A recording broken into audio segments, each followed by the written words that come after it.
Howdy, howdy, everyone. It is another Friday night, and that means we are live with the Tex-Trek weekly podcast where we talk about all things Star Trek, especially when there's new episodes out. So we have a new Lower Decks to discuss tonight. I am so thrilled. I'm honored to be joined by the fantastic Starfleet Boy. Starfleet Boy, how the hell are you doing tonight?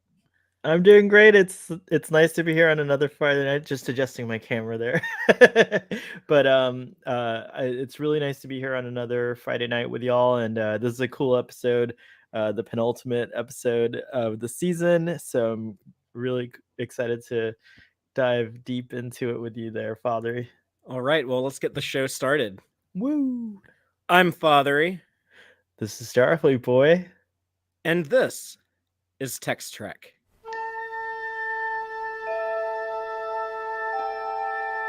Engage.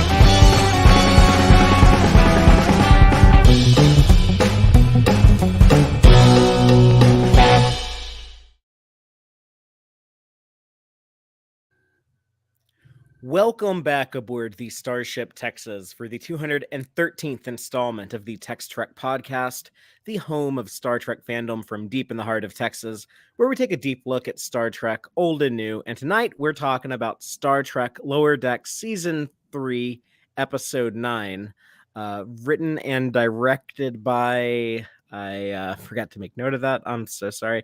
Ben M. Waller and Phil Marc. I always get his last name wrong, I'm pretty sure, but Sagadraca we'll go with this time.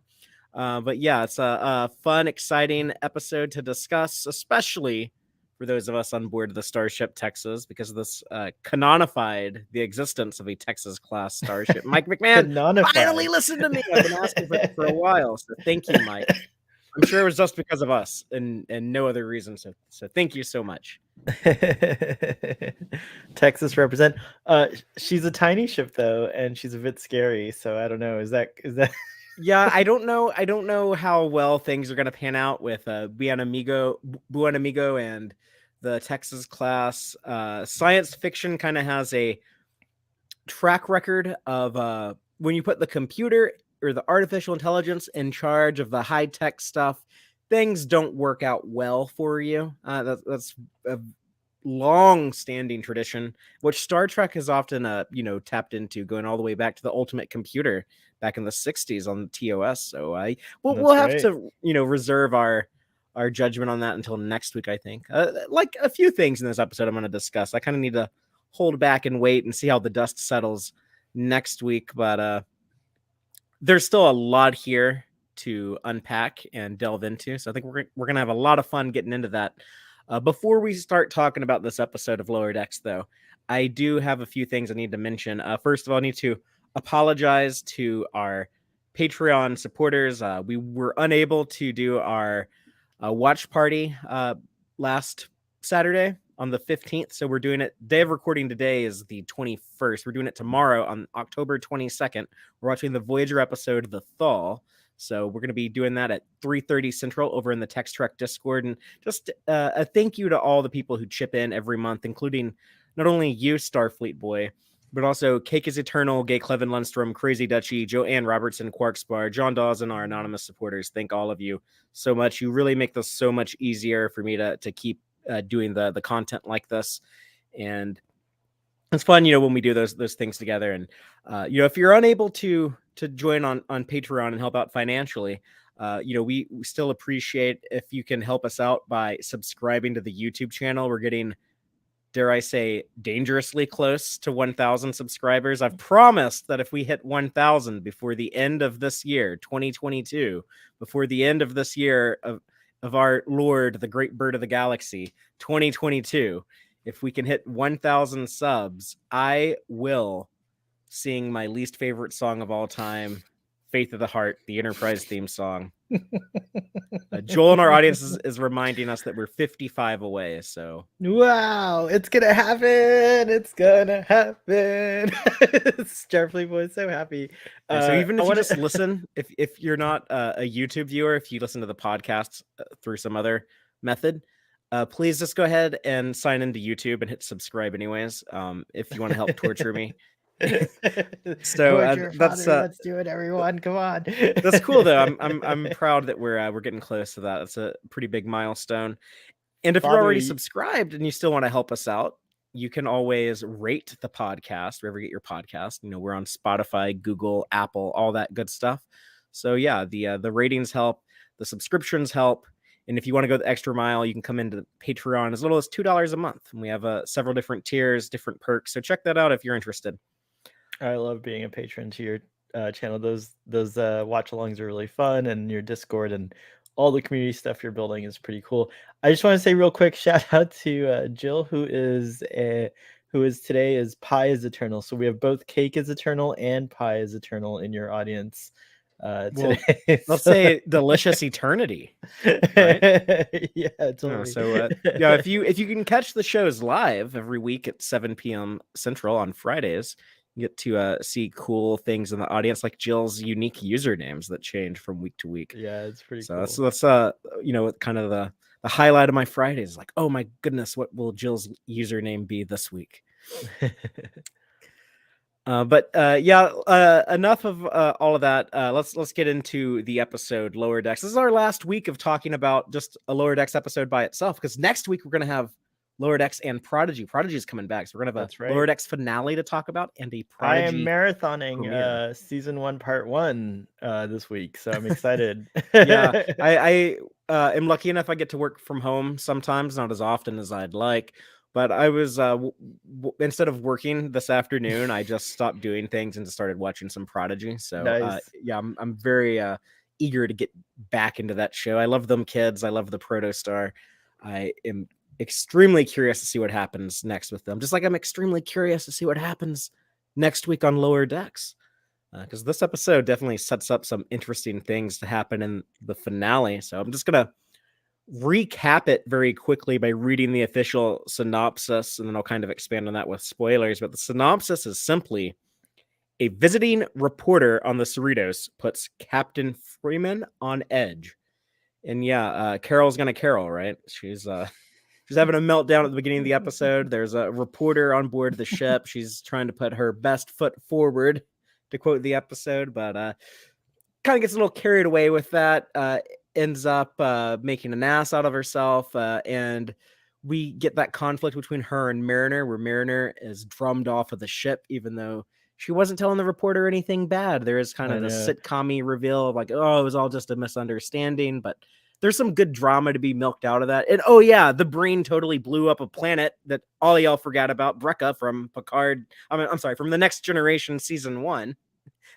And so we got a cool action sequence in here too. And then the Texas class ship as the hero of the day this week, but we're kind of worried it might become the villain next week. Yeah, so we're worried Admiral Buen Amigo is actually Admiral Malo Amigo.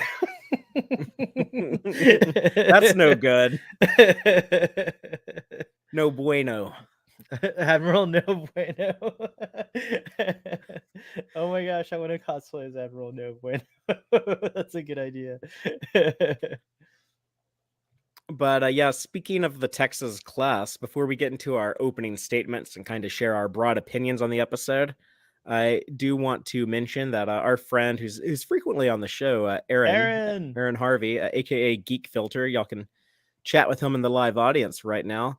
But he is among other things, among being a Star Trek the Animated Series aficionado and #1 champion. He's also a very talented artist. And look at this beautiful artwork that he helped us out with. So yeah, we have the Texas class ship So we might use this for some branding with with Tex-Trek going forward. But yeah, people, if you're listening to this, go check out our socials. Go look at our Facebook page, or follow me on Twitter, or go to tex-trek.com, and you can see some of Aaron's beautiful work there. Yeah, it's really beautiful. I love the way the delta hugs the curvature of the Earth. That's a nice touch. Very cool. Yeah, I didn't even notice that. But like, oh yeah, no wonder it's like so like pleasing to the brain. It's Yep. lined up perfectly. Cool. Well, that's awesome. Well, thank you again, Aaron. We really like that, and we're just gonna go ahead and get into this episode. Though I'd like to ask you to go first, Starfleet Boy, if you want to tell us just kind of your broad opinion on this before we get into the episode breakdown. What was your reaction overall to I this cried episode? so hard from guilt when Mariner's interview like actually was shown, because I was a dick just like everyone else, Fathery, and I thought that she was the one who I thought it was like inadvertent, Like accidentally. yeah, accidental, but still I was like she would like go up to the reporter, be like, "Oh yeah, we have like these cool badass pie eating contests, right, like so doing like that boring lame Starfleet stuff. We're like cramming pies, and yeah, you thought she was gonna be like that. 100%. I thought it was gonna be something like that, because like the way that the reporter was describing like some of the incidents, like I was like, oh, and the word like, what was it? The word like crazy was tossed around, or unorganized or something, whatever. But these little things, and silly, but when chaotic. yeah, when we actually got her interview, I was just like bawling, and then it was even more sad. They like really kind of like turned the gut wrenching with her going to everyone, and basically everyone's like feeling like, oh, it's your fault, Mariner. Mm-hmm. And her friends, upon rewatch, they were a lot kinder, and of course they ran to her, as Braxton pointed out on Twitter Spaces. But that was really sweet. Still, it wasn't. It was like it was very point. Aside from that, like the episode, other than offering that like piece that made me cry, it was a very interesting episode. Definitely feels like a part one, like a setup to like more to come, of course. And obviously because there's one more episode. But yeah, that Texas class was cool, even if she's a little scary. It was really neat story to go back and visit the Ornarans and the Breckons, and it was really interesting to see that the Ornarans had beat their drug addiction and we're now a totally changed society and stuff like that. And that mural was hilarious. That Picard knew what he was doing. That Picard, he knew what he was doing. It's true. I don't know about that, but but it certainly turned out all right. Yeah, it was a very cool episode overall. Not this week I can't say that this is like my favorite of the week, but it's still up there. I mean, Lower Deck season 3 is not, by no means is this like a bad episode. And I think overall this season's just really firing on all cylinders, as they say. So yeah, really enjoyed this episode. Really excited to see how they conclude next week. Firing on all cylinders, or because it's Star Thrusters. Trek, shall we say flying on all thrusters? That's what I meant. That's what I meant. But yeah, this episode, it was a very interesting experience watching it, because I spent the first half of the episode kind of unsure if I was gonna like whatever it was building towards. But then as soon as the Breen show up and we get like that cool little action piece there, and then yeah, the reveal with Mariner at the end, that definitely it was emotional. And her just being marched off to Starbase 80, they kind of built up to the Starbase 80 thing over the course of all 3 seasons. But I did not like this as much as most of season 3. I think the last 4 or 5, from Reflections on, that being the one with evil Rutherford and good Rutherford, that was the reflection. But yeah, from Reflections up until now, I think they've just been home run after home run after home run. I loved going back to DS9. I loved the Peanut Hamper stuff. I loved the Crisis Point sequel. So this didn't quite measure up to that. However, I feel like I can't fully judge this until I see what they're setting up.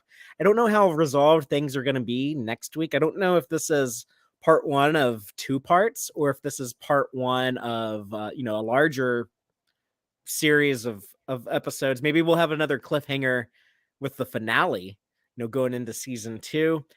I kind of lean towards thinking that they'll resolve some of the stuff next week. I think Mariner might get back on the ship by the end of the episode next week, but I think it'd be more interesting if they kind of kept her off until some point in season 4.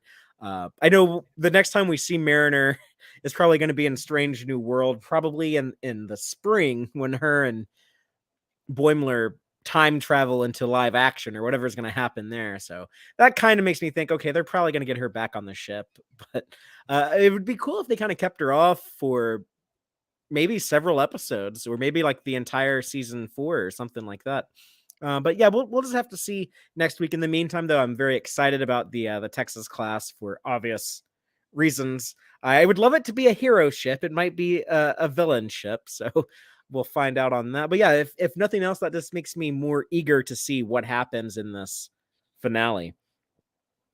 In the beginning of the season, BJ was kind enough to point out that we all kind of speculated when we met Captain Aberdeen, the way Mariner was like enticed by her, and like that last shot of, what was it, episode 2 or whatever, where she's looking at the pad, she saves the number on the pad and everything. I had wondered if this would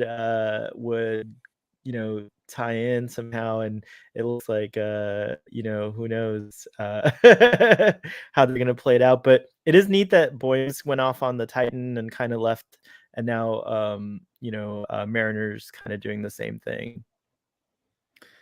Well, let's get into our episode breakdown, starting off with the very beginning of the episode. The Cerritos on her way to Ornara to do what would be the first mission. And it sounds like this is Freeman's idea, the whole Project Swing By. She talked about in season 1 how Starfleet is good at observing, but not as good at maintaining. And, here's probably a good use for the Second Contact California class starship to do these swing by missions where the big dogs like Picard, they go and show up and have like this whole grand adventure on like the First Contact episodes.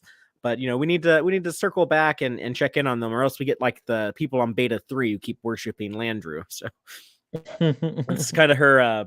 It's going to be her, I guess, debut, kind of like the pilot episode, or kind of like the audition for like this Project Swing By to see if it's something Starfleet will continue. However, she gets the bombshell dropped on her that the Admiral is sending a Federation News Network reporter, Victoria Nuzay. Right, Nuzay, right? That was her name, right? Yeah, I think so. But yeah, Victoria is going to show up from FNN to report on what's going on, and Freeman freaks out. She's like, "Oh my god, our ship is a disaster. We're going to have a reporter here." I love that moment when she's yelling to her staff, and they're kind of like joking around. They're like, "Oh yeah, clean up the ship. Yeah, good one." But then when Dr. Tiana's like, "Oh shit, she's serious," and they all like go running out of the conference room.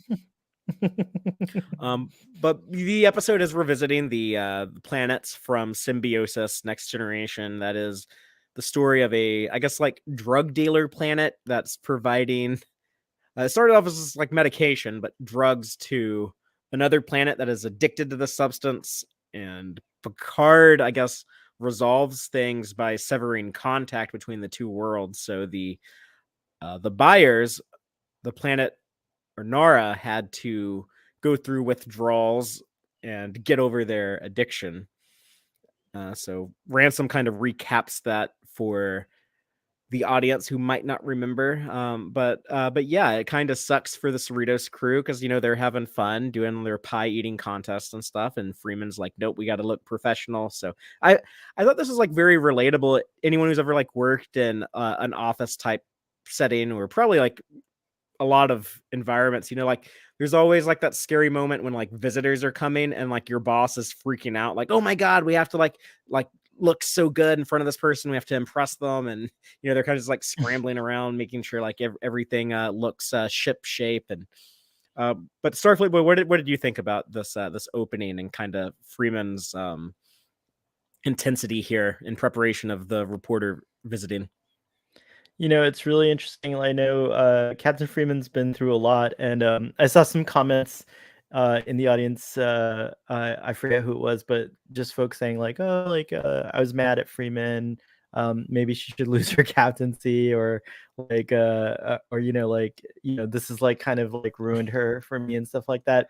And I think this is pretty consistent actually with her character. Like she and Mariner are similar in the sense that like they're kind of singularly focused sometimes, and don't see what like everyone else might be feeling. And so I thought that was like an interesting example of that. Like Carol's gonna Carol. I love that, by the way. I feel like I'm gonna use that like all the time now.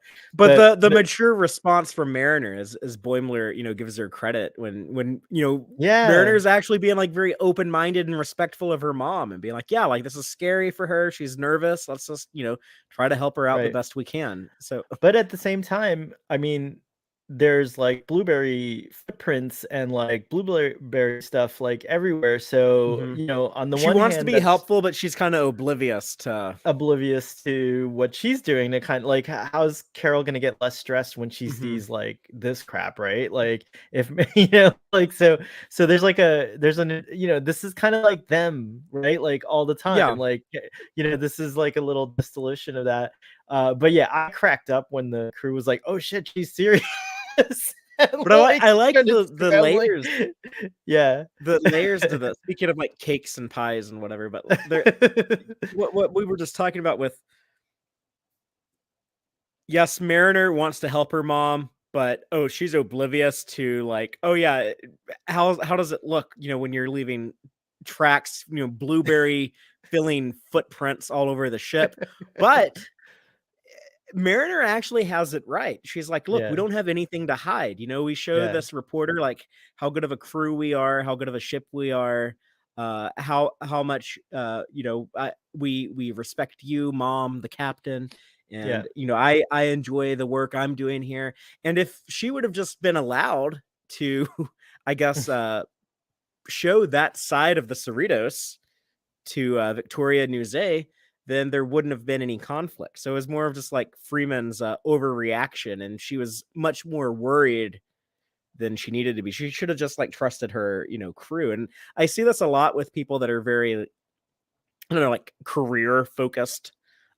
So they tend to like always be so worried about like, oh, what kind of impression am I giving off? Like I need to always look good so I can like advance in my career. And we know that Freeman right, has a bit of that, right? She was for a long time very worried about getting promoted to a bigger, better ship. She wanted to serve on a capital ship. That was kind of her motivation until like season 2, and she decided like, no, like I want to stay on in the California class. I want to stay on the Cerritos.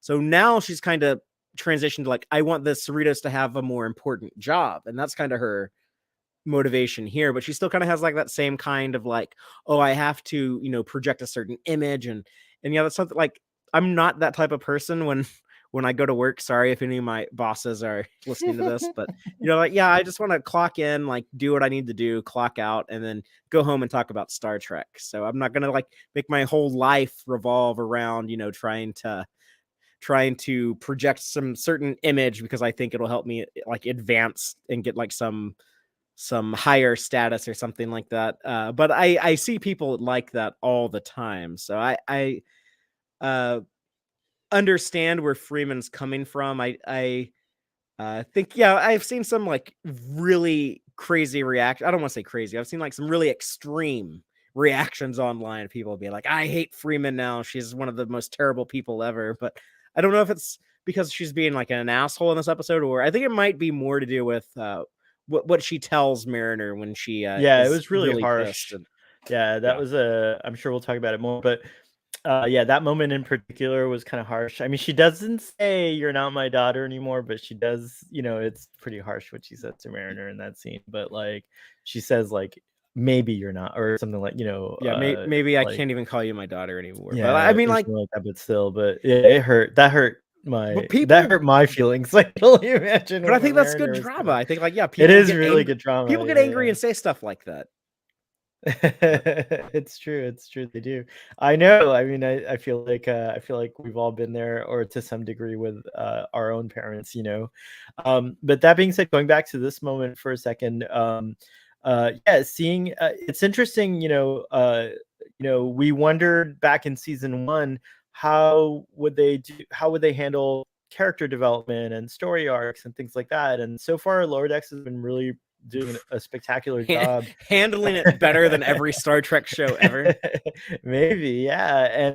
And yeah, there's just like so much history now, and I love you talk about this, but I love that they're now relying on their own history to like kind of reference, which is really cool. You're not just the famous Starfleet stuff, even though that's all there.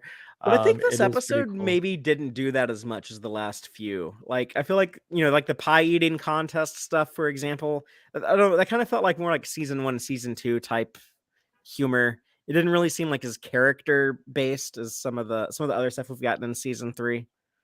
I think you got to still have a little bit of something for everyone, like just have the reverence for everyone. There's a couple things I noticed, not to dwell too much on the visuals. I want to respect our podcast audience as well, but there's a couple things I noticed now that you're showing this presentation. One, I don't remember it ever being like this, where they could darken part of this. Felt like a new thing, like a new We've never feature. seen the transition. Yeah, I guess the transition. We see them like when they're asleep sometimes, though, and it's dark. Sometimes, I guess that's true. But this is neat how that was the case. And then also, I never noticed that the corridors are arched slightly. So this must be on the edge. That's because it's on the edge. Like if you go back a couple of slides, the top of the corridor, see how it's got like a slant, I guess, or whatever. Not arched, I guess, slanted or whatever. But bulkhead, I guess that's what. I've never noticed that either. That is interesting. Yeah, it's the first time I've ever noticed that. So that's it. Those two little things I just wanted to point out for the audience listening at home. It's right at the beginning of the episode. You'll see it in the Cerritos hallway. But what do you think when they go into the pie eating contest and the security officers are just throwing the pies away? I guess they're throwing them back into the replicator. They're like converted back to. I mean, like their reaction, I thought it was a little over the top when they're just like when especially Rutherford, when he's like, just stun me now if I can't have pie. I need the crust to live. No, I get it, man. Have you ever, Father, have you ever done a food eating contest of any kind? Like, have you ever participated in any of those things? I've actually done several. I'm better at nice. the spicy stuff. Like if it's eat a certain amount of hot wings within a certain amount of time. I'm pretty good at that. Well, you really do starve yourself all day. At least I do to prepare. I've done a couple too, and I've starved my, so that you can eat as many things as you can. That felt realistic when they were like, I mean, I don't know about like modifying your digestive system to fit more pie, but Tindy's saying she's perfected like dislocating her jaw. Like, okay, like maybe Orion women do that.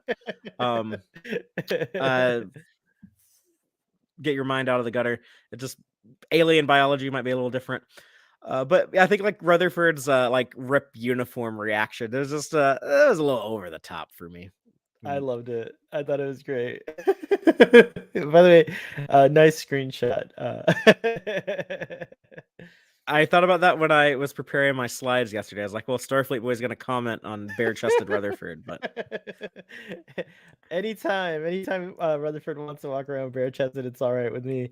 But I guess they needed to build up to Mariner getting frustrated because they start off with, she's really trying to like go along with the flow and see things from her mom's point of view. Like Boimler said, like, oh yeah, it is weirdly mature for her. So more of that character growth we were just discussing.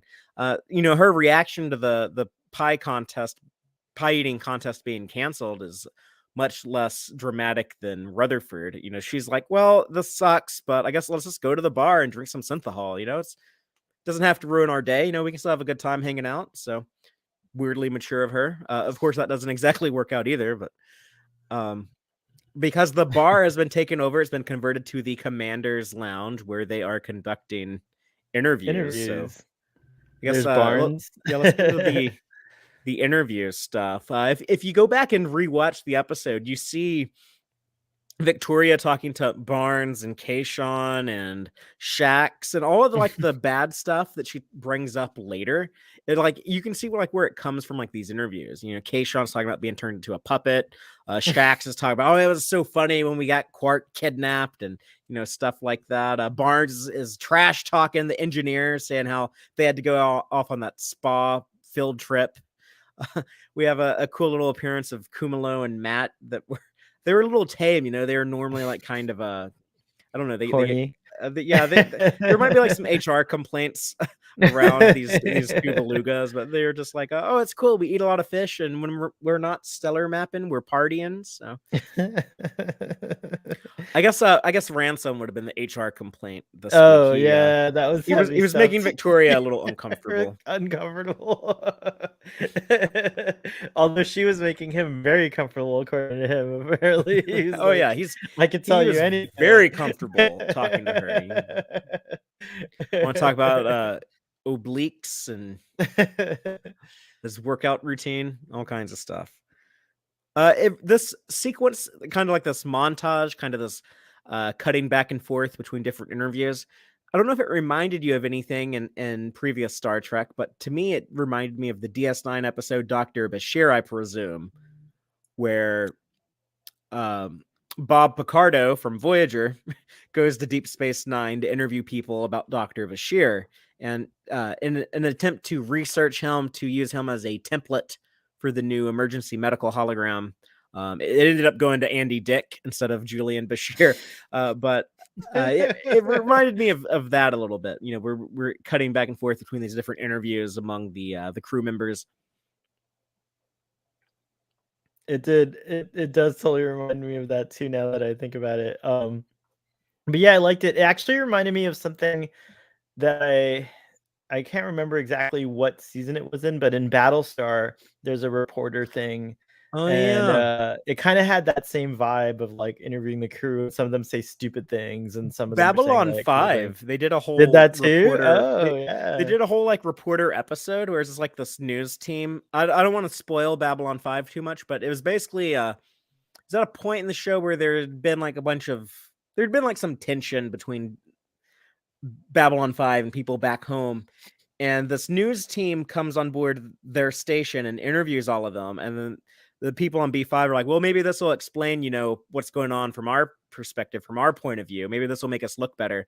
And then like they sit down to like watch the news report on like their cable news channel, and it was like everything was like taken out of context, and it was like total like slanderish, is just like lies about Babylon 5. And it was it felt frustrating, but in a very realistic way. Like, oh yeah, this probably happens all the time. Like media can like butcher stories or distort things or take things out of context.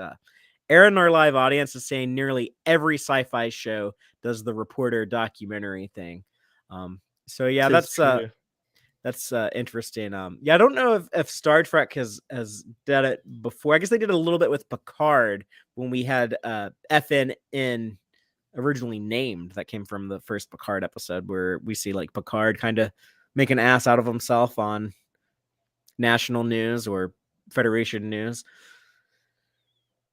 That's right. That's right. Who's this character that was blocking the door Yeah, from that's that Mariner entering? same. I don't know if He he's was the ever one who been said named. move aside, but lower deck, or something like that in the first episode, right? yeah, Like he only pops up to like block our main characters from like getting in somewhere, but or like That's tell them like, so- you know, move along lower decks or whatever. He was in the very first episode, you know, when Tendi is coming off of the shuttlecraft. Remember, like it worried people. That's Then right. I was like, oh, like, is everyone going to be mean on this show? Like people shouldn't act like this in Starfleet. Right. But yeah, he was there. He was I think he was there to greet Peanut Hamper maybe when she came off of the shuttle. He was around an I Excretus when the senior officers became lower deckers for like the holographic trials, the drills and stuff they were doing. He told like Captain Freeman and Commander Ransom, move along lower decks. So I guess because he's a lieutenant, so I guess like his rank didn't really change much. If they kind of inverted everyone's rank, he's just stuck in the middle. but yeah, he doesn't let Mariner and the rest of our heroes into the bar. So what was Tendi talking about here, by the way, when they get kicked out of the bar, and then Tendi says, let's get out of here, I have some newsy and root that'll I wrote knock that us out note. for. Are they like doing drugs or something? What's this root? I wondered about this. Like, what do you mean? Like, what is this?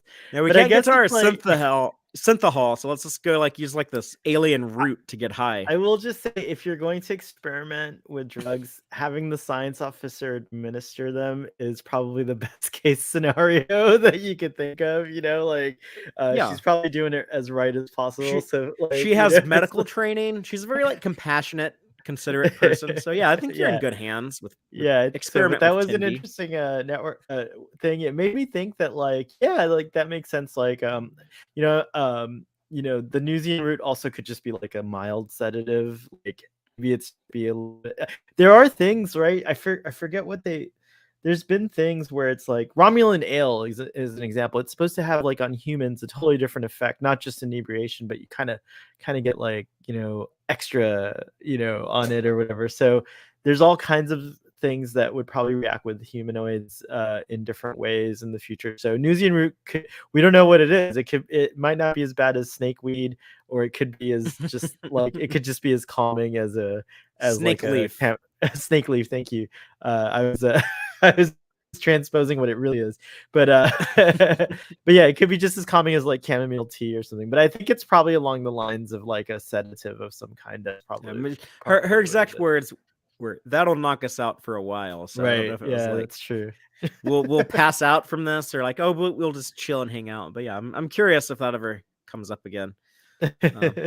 Yeah, that was I like that they kind of showed Mariner like at first like she's trying to go along with her mom, be supportive, and then it's kind of a process that gets her angry enough to be like, you know what, I'm just gonna defy orders, I'm just gonna go talk to the reporter myself, because that is like it kind of like pushed her to be like this is a lie, we're not truly representing the Cerritos, whatever's going on with this commander lounge and those interviews. I'm gonna go tell her what's really going on in a way that'll make us sound good. But no one believed that. Everyone assumed the worst of Mariner. So yeah, it is a little bit of that kind of tropey, kind of like that sitcom thing, like that misunderstanding. But I honestly, like, I kind of get it. I can kind of see why people would be nervous. I was nervous. I was like, oh no, Mariner is going to talk to her, just be like completely oblivious, like with the blueberries, and not realize she's making the ship look foolish and embarrassing her mom. That's kind of what I was thinking was going to happen. So I can't blame the characters too much for having that same initial reaction. And to be fair, the writers totally wanted us to fall for this and like go like the whole thing is set up that way, like it's all very shady, this part here, and Ransom's peeping around the corner and stuff. But what I like is that if you do think a little harder, like upon second viewing, I was like, yeah, we're all just being super judgy as heck. I judged Mariner wrong. She's like a character I always like. I always root for. I always relate to. Like I don't always agree with what she's doing, but I can typically understand where she's coming from. But yeah, even I misjudged her. Yeah, the heart breaks. I'm so sorry, Beckett. I'm so sorry. I love you. Come back to the Cerritos. Well, Starfleet boy, I know that you are madly in love with the Next Generation. So was it exciting to revisit Symbiosis and go to Arnara? We'll talk about the not the Arnara episode mission. I thought I was going to be excited to go. Not the people I thought I would want to go back. It was when they brought it up, when it came up in this episode, I was like, yeah, I actually wanted to see that. Like, this is like, this is a really cool kind of look back. And I think someone pointed out it was 17 years ago that Jean-Luc Picard and crew visited these people. Yes. So 17 years has passed, which is interesting. Season 1 of The Next Generation was in the year 2364. So 17 years, that does also confirm the show, even though it's season 3, like season 2, they are still in the year 2381. Like I've been saying for weeks, and then Memory Alpha had it wrong. So just to remind everyone, Tex-Trek more accurate than Memory Alpha. So y'all should listen to us instead of I've been seeing it's a very useful website, but don't believe everything on there. Trust and verify. Is that the trust and verify? No, I could always not a fan of the guy who said that, but there's some truth to that mentality, I think. Yeah, not a fan either. I could. It's true, Father. So many times I could go look it up on Memory Alpha, but I'm like, Father's gonna know this off the top of his head, so I usually just ask you. It's I don't like- know everything off the top of my head, but I can normally You could get close. confirm it or deny it pretty quickly. Yeah, at least, yeah, pretty cool. But also, Father, I don't know. I didn't get a chance to go. I wanted to rewatch Symbiosis, right? The TNG Mhm. episode. Before we had our discussion tonight, and unfortunately, I wasn't able to. Did I forget? Do we go down to the surface of the planet on I that episode? think there's actually like scenes like on the planet's surface, but they do call and talk to people that are on the planet. Like Right. Okay. we see people there and they're describing it like, oh my god, it's chaotic, like everyone is freaking out. We need our Felicium. We gotta get that Felicium fixed, man. You gotta help us out. It's a disaster down here. So there was a lot of that. Aaron is pointing out in our live audience that this is the last episode that Denise Crosby filmed. And yeah, they actually shot it after they shot Skin of Evil. So even though she dies in Skin of Evil and that aired later, they shot Symbiosis last. And that's why there's like this really cool Easter egg in the episode where you see her wave goodbye at the camera from the shuttle bay in the background. It's also an opportunity for a future writer to do some timey-wimey stuff with Tasha Yar that might be fun as well. I don't know. But Father's not vibing with that. I can't wrap my head around the timey wimey. Like, is that why she's waving goodbye? She's like she's a time traveler or something. She's a time traveler. She's totally a time traveler. Sure. The Trek reviewer in the audience says they never beamed down in the TNG episode. Okay, cool. I was wondering. So that's cool. We see. I guess we see Ornara. Is it Ornara? It would be Ornara for the first time, right? Which is we cool meet too. And Brekka, I guess, as well, which is neat. To see. On Ornara, we meet Benir, the local magistrate, and he kind of explains what's happened. So I like that in the 17 years, the first 10 or 14 were pretty terrible. When he shows them the mural.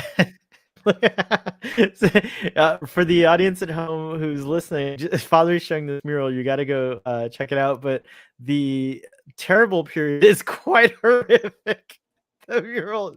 It was a great joke. It was a great visual gag. You know, you have it kind of follows, you know, that 3-part structure and everything. But yeah, their addiction is fitness. That felt a little derivative to me. We already saw one fitness-based society earlier in season 3, but you know, Gene really loved the idea of like these paradise planets where everyone is in just incredibly great shape and you know, running around being fit and romantic on each other. So I do like that they maintain their kind of look, the garb, not just their like, you know, physical feature on their forehead, but like the garb is kind of similar, even though, you know, he rips that off or whatever. But it looks just like what like Merritt Patrick and the other guys were wearing and stuff like that. They had a cool. I always thought they had a cool look, the Ornarans. Oh, that TNG season 1 aesthetic when they still had Tice from the original series, the costume designer for a little bit. That's right. Yeah, that's right. Tragically, and also just one of those sad cases of you know, the 80s of dudes HIV, AIDS, who died of AIDS. Speaking of which, that's also how we lost David Marcus, who is in. That's right. What's the name of the actor? It's Merritt Buttrick. Who played an Arnaran in Symbiosis, right? And ironically, it was a Star Trek 2 reunion because the actor's Joaquin is the Brecken. He's the Brecken, yeah, in that episode. So it was neat. I almost wonder if they did that on purpose. Oh, I almost wonder. I see what you were doing, TNG casting people. You know what actually bugged me about the scene? Which I know this is like a nerdy nitpick, but when Ransom is asking them, how much do you bench? And I laughed at the joke when Benir is like, oh, we don't do it for the numbers. We do it to quiet the voices in our head. That's actually pretty funny. But then Ransom's reaction when he's like, oh, cool. Well, I lift 250. It's like 250 pounds. Like, I mean, that's pretty good. But shouldn't he have given like kilos or something? Why isn't he using the metric system? Like 250 pounds. Like why are pounds still a thing in the 24th century? That bugged me. You lose your addiction to drugs, you forget the metric system. I think it's a good trade-off. Oh no, that's not him. Sorry, that would be Ransom. It was Yeah, Ransom. why? Yeah, Ransom should have totally. You're right. That's a good nitpick. Yeah, Starfleet actually. uses the metric system, yo. That's right. You're right. That's a good nitpick. Man, there's been these like glaring things this season, Mike McMahon and crew, that people have been pointing out. But I wonder if they're on purpose now. High is eternal, and our live audience is pointing out he says 250, he doesn't say pounds. Okay, there you go. I mean, yeah, it could be 250 standard space units of weights, but no units. Father, if you're in I was like just telling folks how you're like the go-to over over very often you don't even remember the episode correctly. Dang it. I don't remember what episode correctly. This episode correctly. I do remember it. No, I'm teasing. Carry on.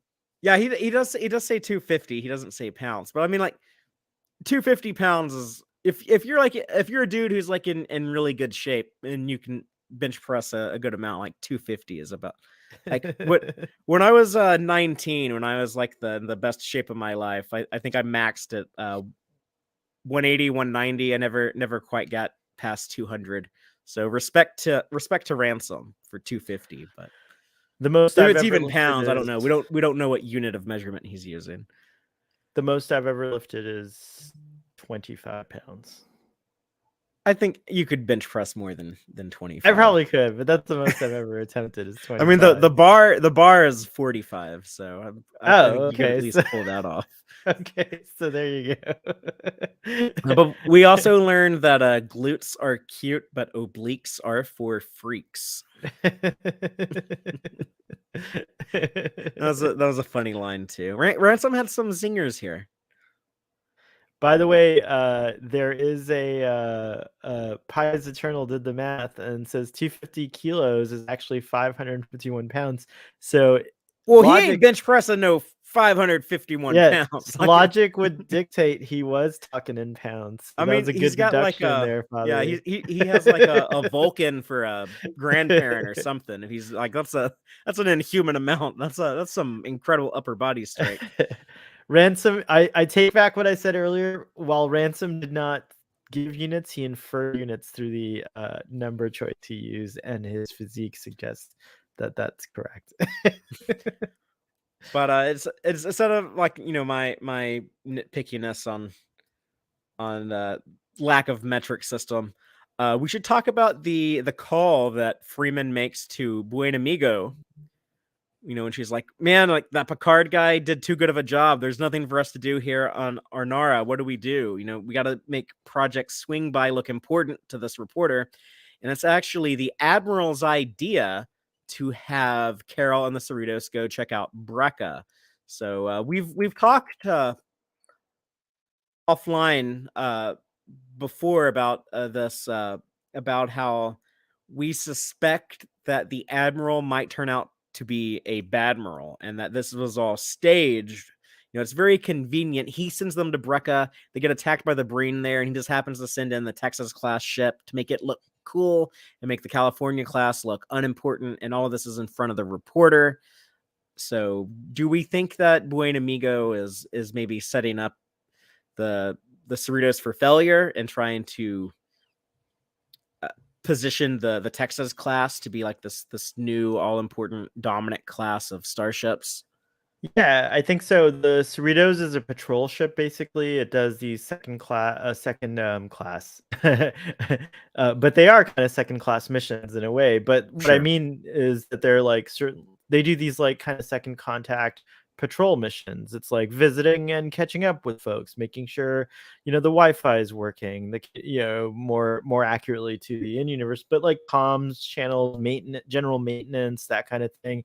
They even have divisions among the ships. There's like I forget which color is our Cerritos. It's like the yellow, right? It's like more of engineering. I think like their major role is like they go to the second contact mission to like set up the communication relay so that these planets can communicate with the Federation. Right. So Yeah, like so automation makes sense for a lot of their functions, which would mean, it actually would mean really bad things for, Cerritos, by the way. I like that he said it in Yeah. the correct accent. But, We just in general, oh, like, go ahead, yeah. sorry to interrupt, but I suspected way back at the season premiere, Buen Amigo must be from Texas, right? Because he has an Right. Alamo, he has a little model Alamo on the shelf behind his desk. I think Yeah, he's very Texan, yeah. confirm that, and we actually see more of the Texas stuff he has in his office later in this episode. So I called that one right too. Buen Amigo is from Texas. I want to know She what also part. said did she say his first name here too? I don't remember. Like, didn't she address him by his first name? I can't. Doesn't Beckett say his first name? Doesn't she call him like Uncle somebody? Oh, you're right. You're right. That's right. We've noted. Okay, but I can't Yeah, remember his name someone now. But remind yeah, us in the Cat. chat what his first name is, because I think Beckett says it in But the season premiere. I do think something's fishy here, and he's shady for using the California class to show off his fancy new Texas class. Also, I would argue I'm not a Texan, but if I were a Texan, I would say that the Texas class is too small to be given the honorific of Texas. Yeah, it So is weird. Like that's normally a name associated with like a large like a size. galaxy class, right? Like you would expect a You know what they should galaxy have done? class or something. Yeah, Yeah. they should have had like the Texas class be really big, and then have like an Alaska class that's twice as big, but there's like no one on it. That's the one that like no one is on. Yeah. Yeah, And it's automated. I gotta say, like That's what it hurts my pride a little bit that the Texas class is smaller than the California class. It's like, well, that's not geographically correct. That's kind of a misrepresentation there, but whatever. I do have to say I really enjoy this plot though, or this storyline of the automation versus the humanoid touch, if you will, or like like just like It's like the whole like Captain Dunsel thing from the Ultimate Computer. right. Yeah, it's Those of you that 100% have seen that. the Yeah. original series know what I'm talking about. If Yeah, not, then watch exactly. more original series. Yeah, exactly. You just gave me goosebumps, man. That's a good, that's a good reference. Yes, so exactly. This recalls that whole vibe. So I really enjoyed that aspect of this episode when this came in with the twist with the Texas class being introduced. So yeah. Well, I'm just like I'm very pleased with that because I've always loved the fact that when I was in the workforce as a worker in middle management and stuff like that. Now I'm an entrepreneur, which I'm really excited about, but so it's a different thing. I'm more of an Okana now. I'm kind of like Mariner. I left Starfleet, but but when I was there in that world, this show is very cathartic and still can be, I think, to anyone who works in like or has had contact with like a corporate type environment or an ordered type, larger environment. So it's very therapeutic in that sense. So I love that the show, continues to like shed light on some of the things that are actually real issues today, like automation, these AIs like creating artwork, for example, or like music, or even like they have like AI presenters now where you could just type what you want them to say. So like if I Or Starfleet Boy wants news to, articles, like they're yeah, it's replacing crazy. writers. They're trying to replace artists. Yeah, it's Right. very So it's very meta, if you will, in that sense, or very or very like cathartic in a sense. And I intend to like, this kind of rekindles my idea of like, oh yeah, fight that automation, a little bit where it makes sense. But let's make it happen where it makes sense, but in other I mean, places not. I don't use the self checkout when I go to the store. I'm like, no, I'm just gonna like let this other person scan this because like, Yeah, I used to still why use should the I have to toll. do this? I used to still use the toll booth when they still had the option. Now you don't have the option at all, but I used to do that. Uh, but then I learned that toll booth workers are exposed to like lots of harmful fumes. So like that might have been a good case of automation, but Yeah, certainly I'm saying like there's a lot of things that can and should be automated, but right, but not everything. Yeah. yeah, and it's something that they've kind of addressed in Starfleet before, and we have like some evil AI on lower decks. So I think, what's going to happen when Agamus and Peanut Hamper and maybe even Badgie, like, what if they like take over the Texas class ships or something like that?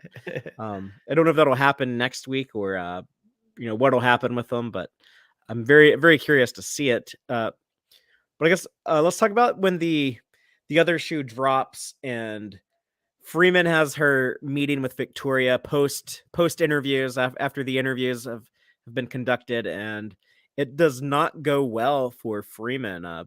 Victoria's saying like, yeah, this is a chaotic, irresponsible, silly ship. She's bringing up things from yeah, Ransom got turned into a space god from the strange energies. He had to take all the engineers on a spa trip. You used the Doppler to get revenge on Starbase 25. You gave this drill instructor a heart attack. What the hell's going all this stuff with Q? What kind of ship are you running here, Freeman? I love that part when they were like, you gave this drill instructor it was like a kind of heart attack that like was like it was a poly really heart crazy. attack. A poly heart attack. That's what it was. It was really funny. The spear wielding aliens took over the ship and temporal edicts. Your head of security got turned into a puppet in the season 2 premiere.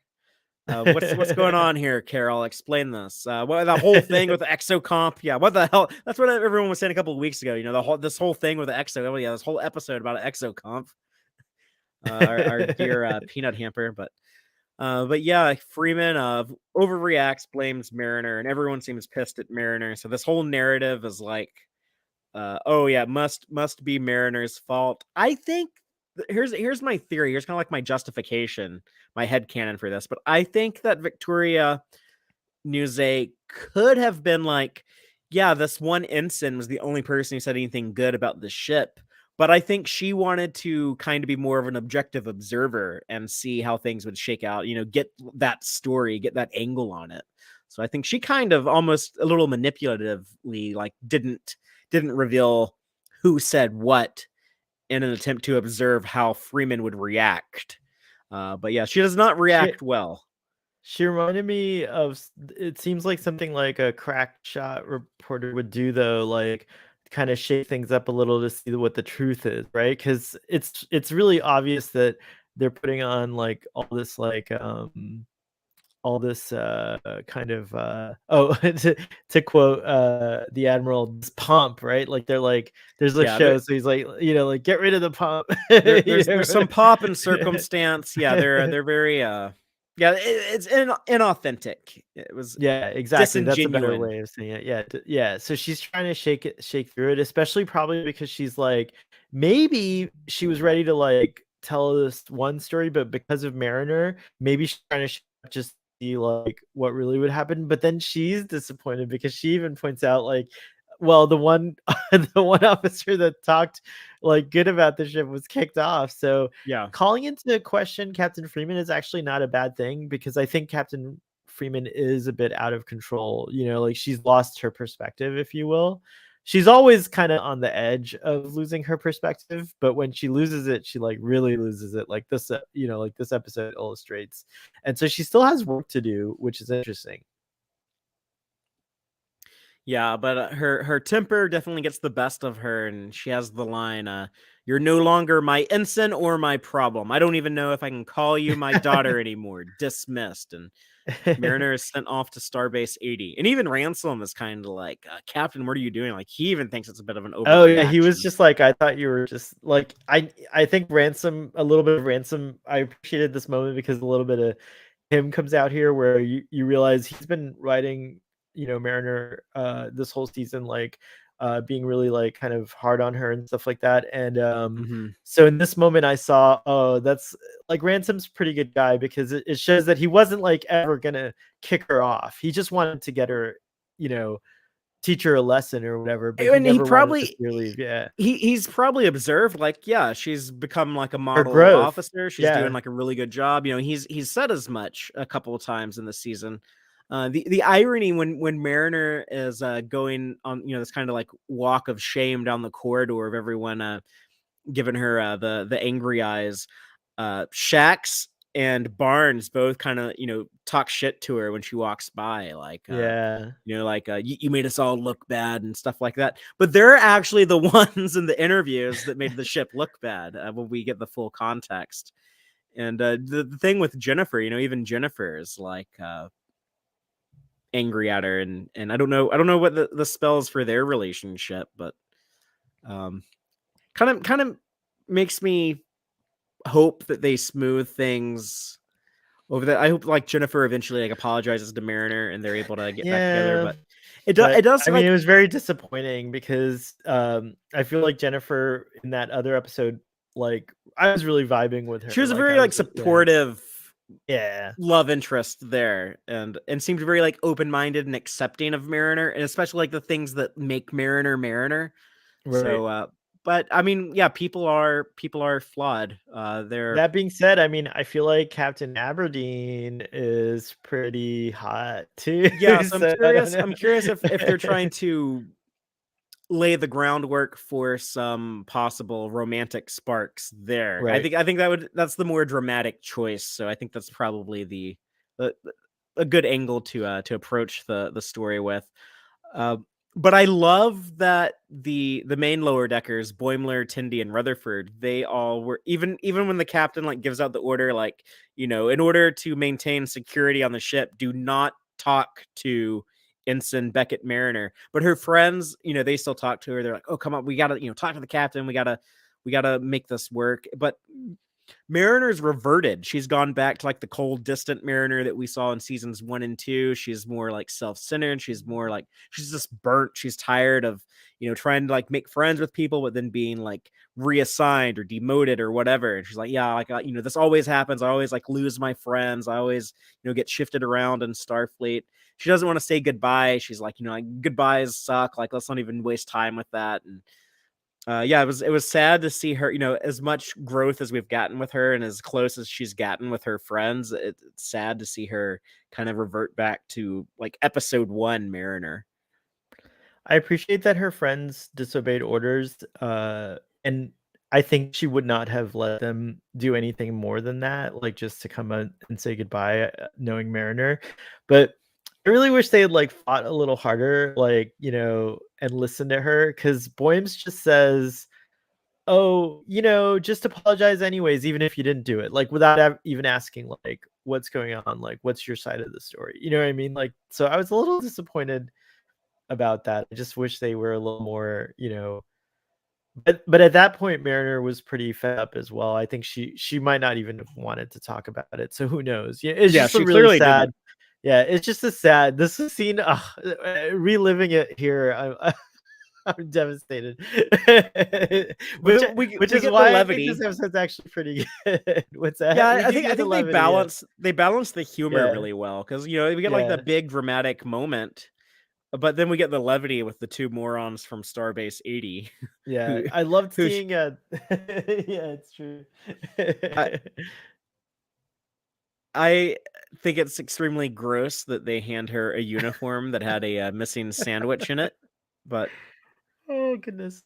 Yeah, the whole thing is gross. Like, did you see the shuttle is not even like clean? So how does this happen in Starfleet? How does Starbase 80 even exist? Like, what is going on? Like, I need to know a lot more. I need to know more about yeah, Starbase you would 80. think that the absolute worst posting in all of Starfleet should still be like a little better than this. This is really bad. Like, what like I would have resigned my commission before even getting into the shuttle. I would have just been like, drop me off at the next hellhole. I don't care. Like, this is so scary. But it definitely makes you feel for Mariner. Like, yeah, like I Yeah. would not want to work there either. Uh, but let's talk about Brecca and like the crazy stuff that goes on there. We have Maglimo left in command of the ship. He was So so happy. that was our source for levity in this sequence. Yeah. Because yeah, things get serious here when they beam down to Brecca and they find the whole planet. Well, I don't know if it's the whole planet, but at least like the area they beam down to seems to be totally void of life. There's something creepy about, like going through like an empty city like this. I was talking in the Tex-Trek Discord server, which is open to anyone to join, where we talk about Star Trek and other things. But I was talking there to Joel, who's with us right now in the live audience, about how this reminded us both of the Charlton Heston movie, The Omega Man. Like the beginning of that when he's driving around the abandoned city. I don't And think I've ever seen that film. oh well, you can also see I Am Legend with Will Smith, or Yeah, okay. there's a Vincent Price one too. I think it's called The Last Man on Earth. I've never seen the only one I've seen is a Charlton Heston one, but yeah, it's a good movie. I recommend it. But yeah, the city appears to be totally empty until Ransom stumbles across a single Brecken who's just like, "Oh my god, you got to get out of here," before she is disintegrated by Breen soldiers, and we have this Breen attack on the Cerritos officers. So the show What did does you think action of, so well, like when they do What like did you these think of serious seeing the action Breen moments. again? Yeah, it does. This is a phenomenal sequence. You're absolutely right about that. But what did you think about seeing the Breen again? I love the Breen. I think that they're a cool, mysterious bad guy. I love that we've never learned too much about them. I don't know if they're gonna do more with the Breen in Lower Decks. They might just be used here in this episode and not show up again, or not show up for a while. Or this might be just kind of like introducing them to the show, and they have more things with the Breen planned. I'm fine either way, but it was good. It was good to see them again, because they do make like a good bad guy for something like this. You don't need to really explain their motivation, because that's their whole thing, is like they're very like mysterious. No one really knows, what they're up to, what they look like under their suits, stuff like that. So just the fact that, like, okay, they're here, they're up to no good, they're doing creepy, sinister stuff. We don't know why. That absolutely works with the Breen. But I It don't know. makes What me did you think about seeing them? it was like not who I expected to see on Lower Decks, but it makes me so excited that they're on Lower Decks. And I'm actually pushing a little bit for the Breen playing a bigger part in Lower Decks in general, because I think that with even playing them dead serious, there's a lot of opportunities for just cool shit, but also for funny stuff too, because they are mysterious. So there'd be a lot of questions, and Lower Deckers would be totally the types that would ask those questions that no one else would ask, or like get into situations with them that no one else would get into. So I think that would be cool. But this whole set piece you were saying, I was just remembering there's that weird cool battering ram thing that was going to burn through the window, and they were hanging on to Yeah, it like pirates. Like that was yeah, really a neat the ship sequence. the Yeah, ship battle. Yeah, when they beam yeah, back up yeah. into space, that was cool. And yeah, we get like the payoff of the joke of, you know uh Captain Freeman walking on the bridge, and then seeing Maglimo's, I guess he calls his mom Mima, but yeah, when Me. he's when she's like, Mima. She's so And cute. She's then so cute. he throws her under the bus. He's like, "Mom, you shouldn't call me at work." But yeah, they get the joke in. So I thought it was like well balanced. And then yeah, back to like the serious action. The ship takes a lot of damage. Shields actually get knocked down. There's damage to all decks. They shoot a torpedo through the whole Star Trek 6 style. When the Going Breen the other direction, right? Going from top to bottom.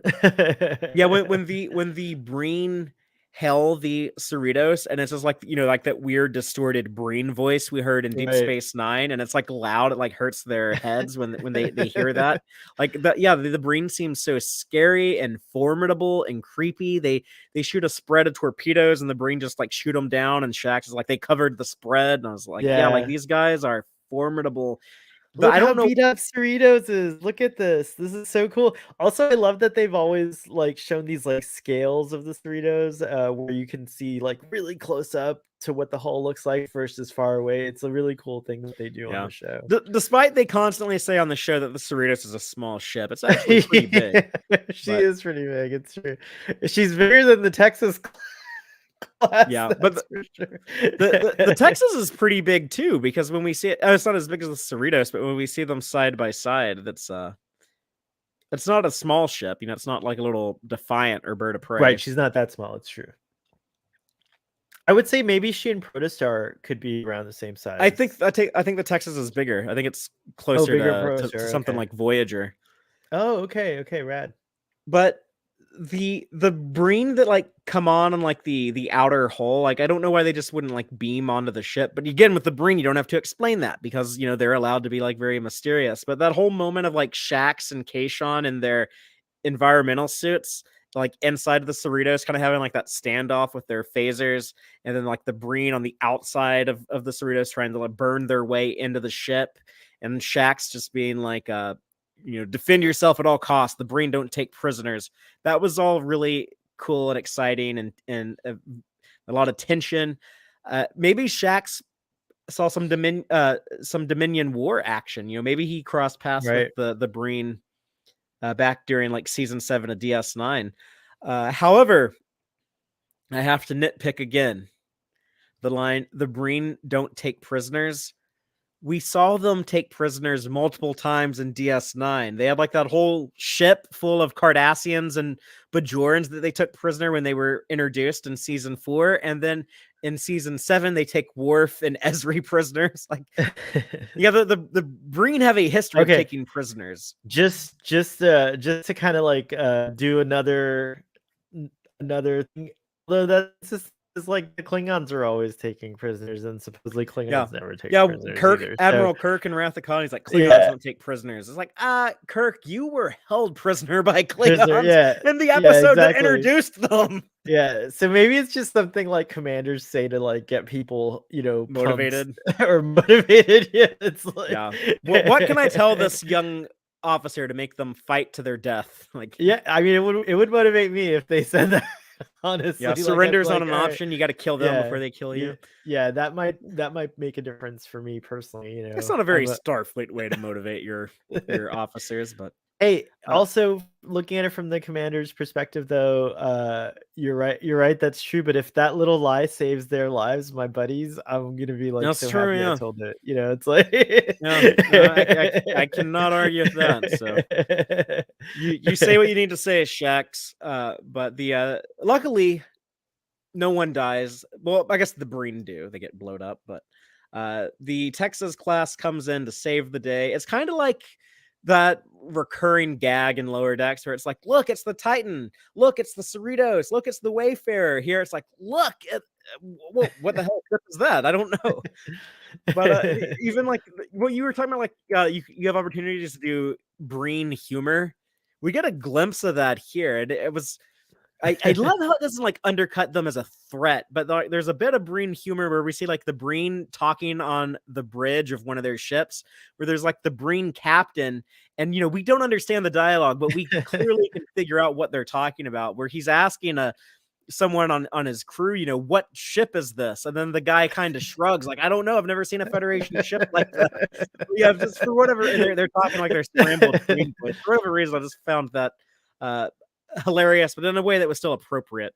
right. It was a cool little ship, taking out the breen, and then we get Buen Amigo like all He's so proud of happy. Look at him. his Texas class ship. This is also like the shot where we get like a wider look at his office, and like, oh yeah, he's got like a little book with actually like a picture of the state of Texas on the cover.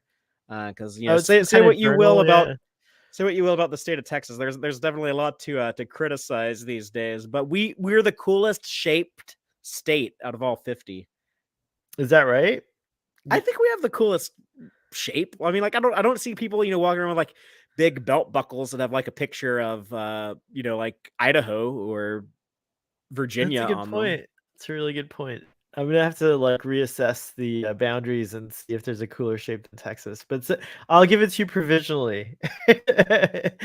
I'll say it's the most iconic and probably the most recognizable. That's true. Coolest can be debatable, but when I traveled to Europe, everyone, most people thought that when I said I was from Miami, they thought it was either in California or Texas. So it's true. it's like the states that like people know overseas. But yeah, we get the USS Alito, and it's cool design, cool introduction. But yeah, it's strangely it's an unmanned automated ship. So what does that mean for the future of the California class? Perhaps we will find out next week. But yeah, unless you have something else crucial to say about like the breen battle, think we're ready to talk about the ending. I think I saw you say, or someone say, that Star Trek Lower Decks delivers good space battles, and I have to agree. Mhm. This was an exciting battle. I loved watching it. In fact, I'll probably go watch it again later tonight because it Yeah, was very exciting. It was very cool. the animation is just beautiful and stellar and exciting. Yep. There's been a No matter. debate. Oh, go ahead. Sorry. There's been a debate in the Star Trek fandom for decades at this point about like how much action is too much action, and we don't want to like dumb down Star Trek. We want it to be like these smart, kind of heady science fiction stories. But Star Trek has always done action good to a certain extent. The original series had fist fights all the time, and the climax of many episodes, they're out there punching people. Wrath of Khan definitely showed really cool space battle action. It's something that Star Trek, I think, can do well. I think it shouldn't just like completely lean into that genre and just be more of an action adventure show. I think it does need like those heady concepts, but the good action in Star Trek is like the icing on the cake. It's not the whole cake, but it certainly enhances the flavor. So I think this is a good example of how to do that. I have to agree with that. Yeah, it's a, uh, but yeah. Aside from that, just a really exciting moment just to see a new ship. That's always a fun thing. So whenever we get the introduction of a new class or new ship, so welcome to the canon, if You you know what? will. In the old days, we would be watching this like, I can't wait till I get an Eagle Moss of that. Right, I know. It's so disappointing. Maybe someday. I am Father, I'm looking into getting a 3D printer, by the way, so I'll have a replicator. Maybe I'll start replicating ships and figuring Okay. that stuff out.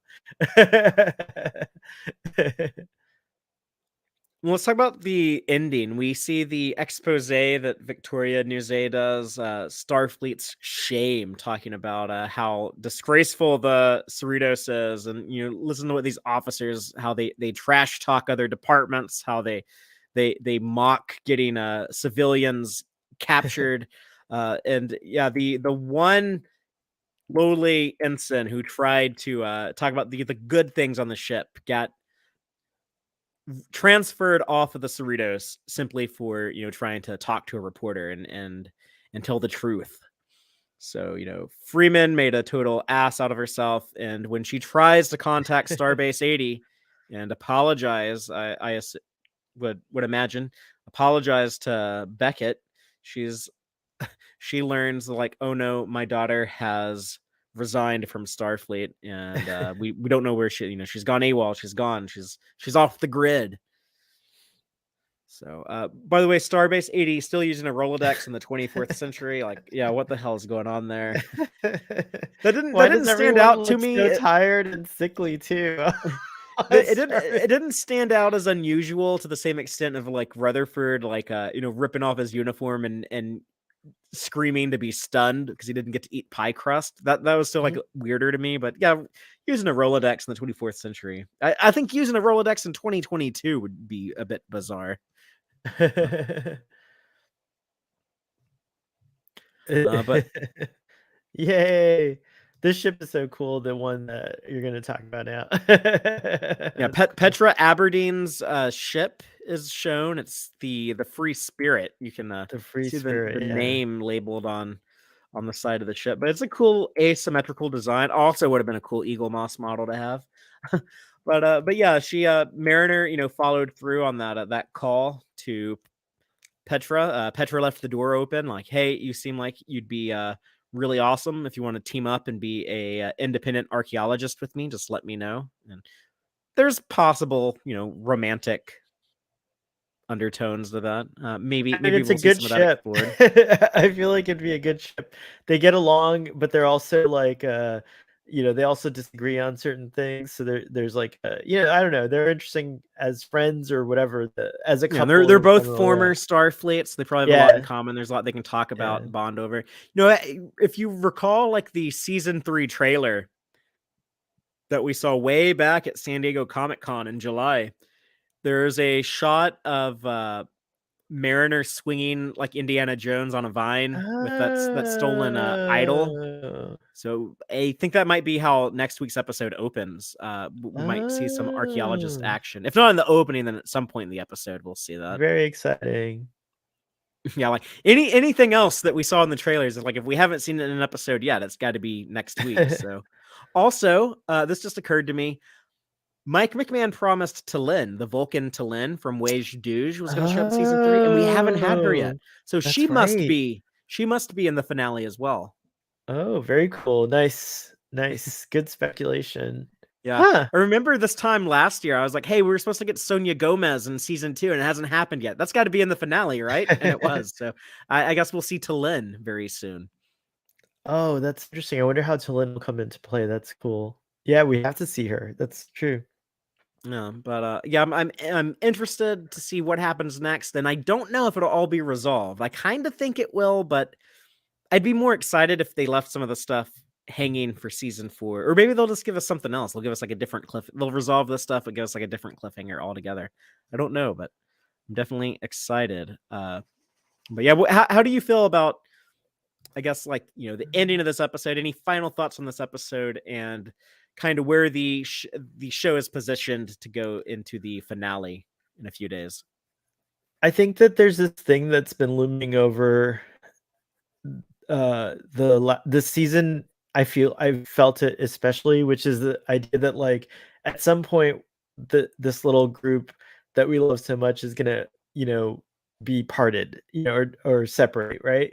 But that being said, like, it's kind of cool. It's like when, for example, when we think of Captain Picard now, we think of so many other people that he's had adventures with. Like, he's had adventures with, like, the La Serena crew, and adventures with Rafi, and he's had adventures with, like, in the past, like,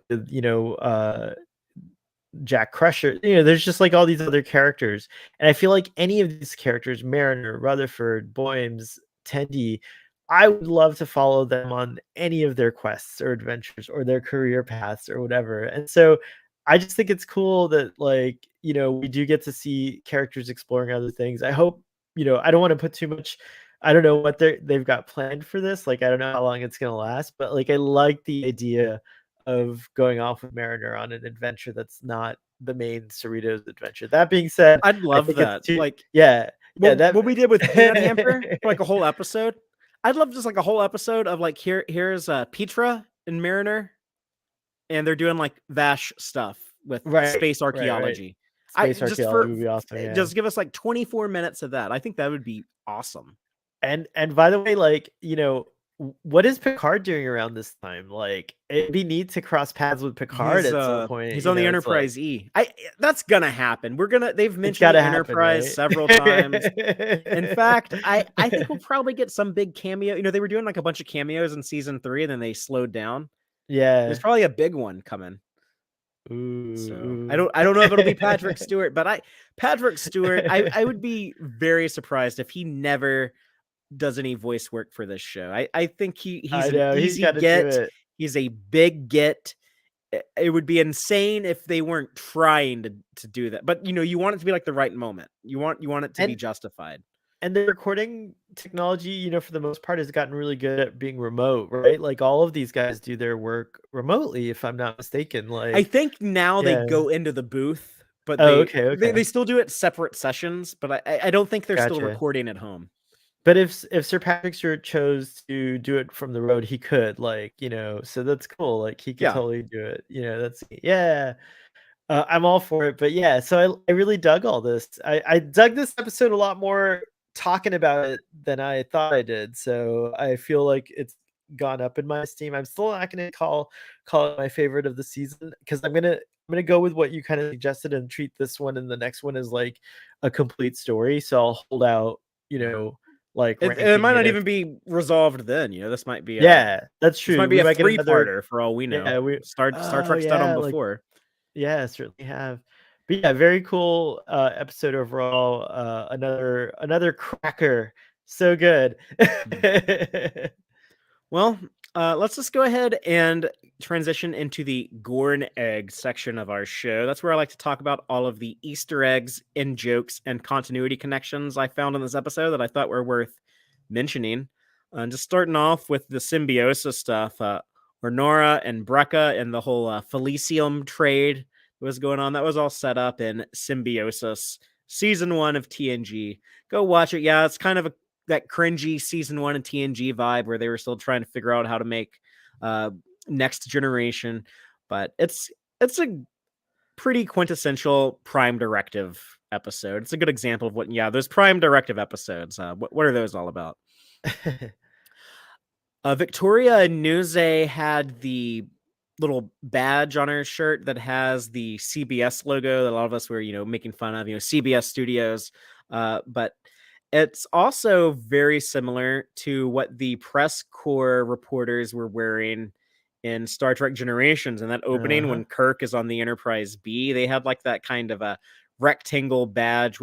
I think it was the Exeter in the TOS. Was it like Ron Tracy? He had like the big rectangle. But one of the ships, one of the variant badges in TOS was kind of a rectangle, like, that, like gold rectangle. Yeah. But they had like those rectangular badges and the press corps that we saw in Generations. We had another Kayshanism in this episode. He says, what was it?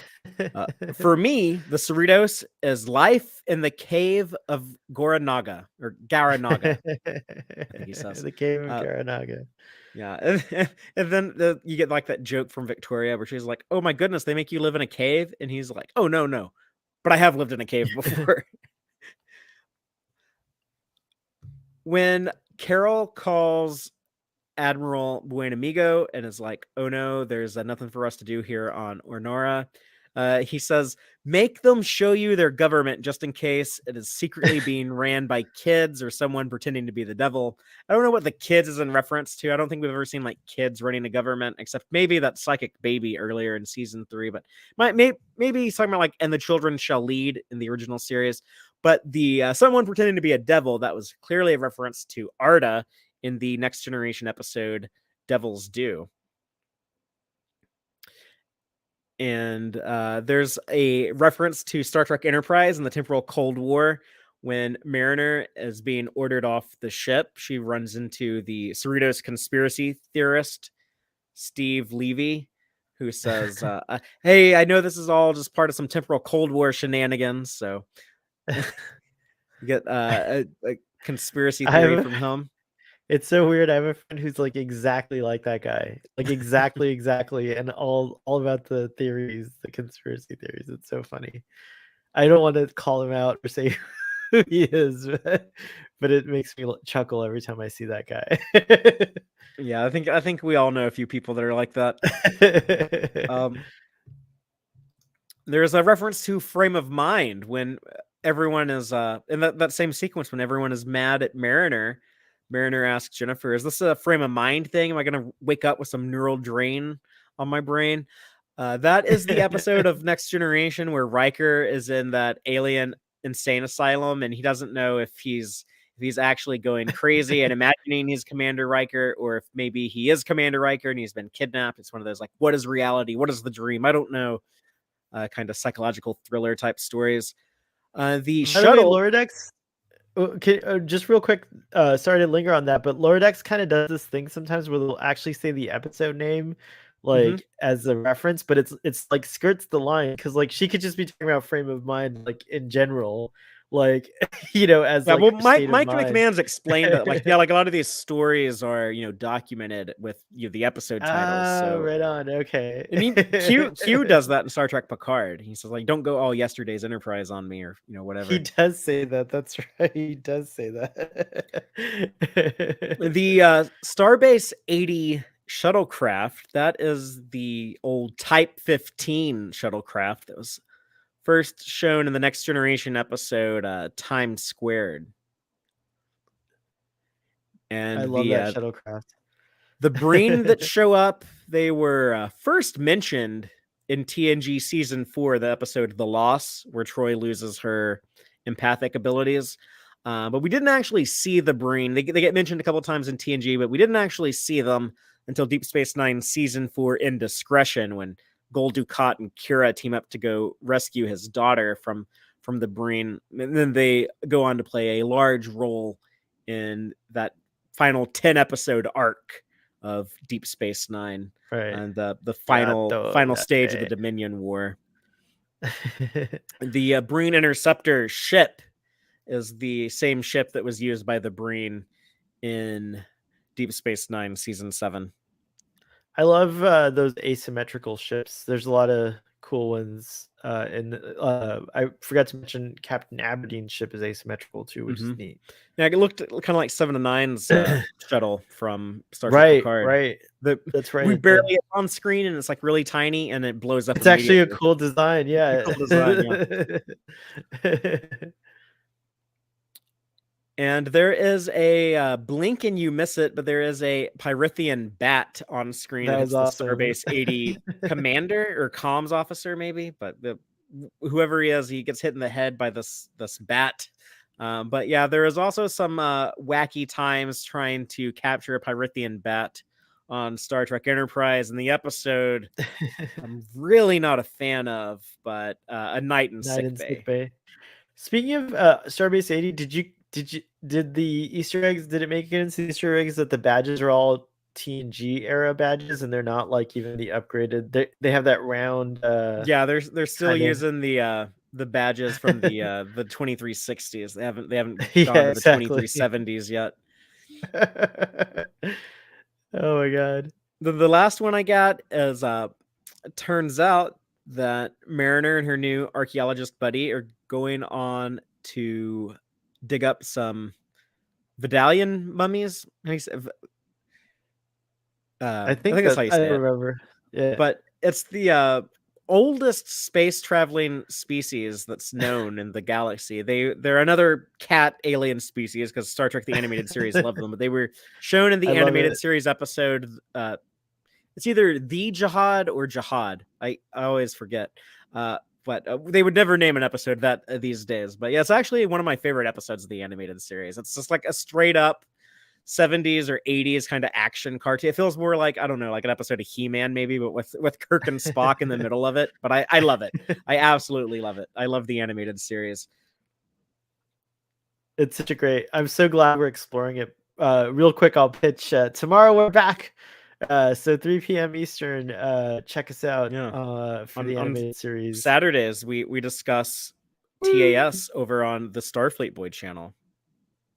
Look how good that background is. Speaking of good background art, look at that. I love it. Very cool. That's a gorgeous looking show and a lot of fun Star Trek stories to discuss. So please check us out on a Starfleet Boy on Saturdays. Yeah, that's all I got on Born Eggs. Confirming the Jihad, by the way. The Jihad. Okay. Jihad. Yeah. Cool. Okay. So, I think cool that's Gorn Eggs, Father. So that was a lot of fun. But I have some subspace transmissions to go over. We asked people what did they think of the episode last week, and I'm curious what people think of this episode this week. So please, by all means, comment. You can leave a comment on YouTube. You can reply to my tweets on Twitter. You can sound off on the Tex-Trek Facebook page, or join the Tex-Trek Discord server and talk to us there. But we'd love to hear what you think about trusted sources after hearing what we think about it. And we might share your response in future Tex-Trek content. I have some subspace transmissions from last week. On YouTube, Thomas Hill, I think might be joining us live now, but Thomas Hill said, I think Section 31 is going to replace Bradward Boimler with William Boimler because they need to know what Rutherford knows about the implant. So yeah, maybe we'll see. We kind of suspected there might be like one of the Boimlers might impersonate the other Boimler or something. Yeah, but what if they replace Bradward with William on the Cerritos to try to, spy on Rutherford? I think that might be interesting. So yeah, maybe that'll happen. And I think that might be a season 4 thing. But I guess we'll find out when we find out. Also on YouTube, Opinions No One Cares About says, I feel like Boimler made a time travel movie because he was wondering back in Mining the Mind's minds whether or not they'd done a time travel story yet. So yeah, if you remember back in Mining the Mind's Mines when they're going over like all their wacky adventures, which we also get kind of a recap of that here with Victoria doing that to Freeman. But back when Boimler and Rutherford are kind of going over that, Boimler does say like, what about time travel? Have we done time travel yet? So maybe that made him decide like, oh, I'll just write like a little time travel adventure for us to do on the holodeck. Right. And we also got a response on Twitter from Science Blue, who says, definitely was not expecting a second send-up of Star Trek movies to end up being about an existential crisis and featuring George Takei.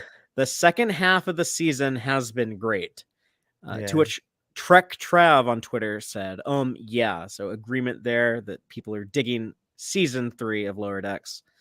Also saw from Unplanned Trek said, this is a brilliant episode. If I had a holodeck, I'd want to play this level. Peter on Twitter said, great episode, so much nostalgia. And Eric Leonard on Twitter said, my expectations were low for the sequel. When Boimler came back from Ransom's office, all of that changed. The character development for Boimler and Tendi really made a difference in this story. So yeah, Tendi and Boimler both had some cool stuff going on last week. And so yeah, that'll do it for this week's show. But yeah, next week it's going to be packed. We're going to have a lot of fun talking about the Lower Decks finale. We're going to have a lot of fun talking about the Prodigy mid-season premiere. And then we'll just switch over to being like a Prodigy show for the following 9 weeks after that and close off 2022 with the Protostar Kids. Father, I'm gonna, as soon as we end, I'm running off to Marcelo's channel to watch Generations. So if any of y'all in the Tex-Trek audience want to watch Generations with us, head over to Balloon Head Productions and we'll do that. If you're checking this out live, you wanna keep the party going, go on over to the Balloon Heads production channel. Yes. Thank you for taking the time to join us tonight, Starfleet Boy, because this was a lot of fun discussing this with you. And thank you everyone in the live audience who joined in. I love Talking Trek. Thank you for having me. Thank you everyone who's listening or watching later. And until next time, as always, live long and prosper, y'all. Listen to the Tex-Trek podcast through Apple Podcasts, Google Podcasts, Spotify, or at tex-trek.com. Like us on Facebook at facebook.com/tex-trek. And follow Fathery on Twitter at TXTrek. Please support us by liking our videos and subscribing to our channel on YouTube. Thank you and take care.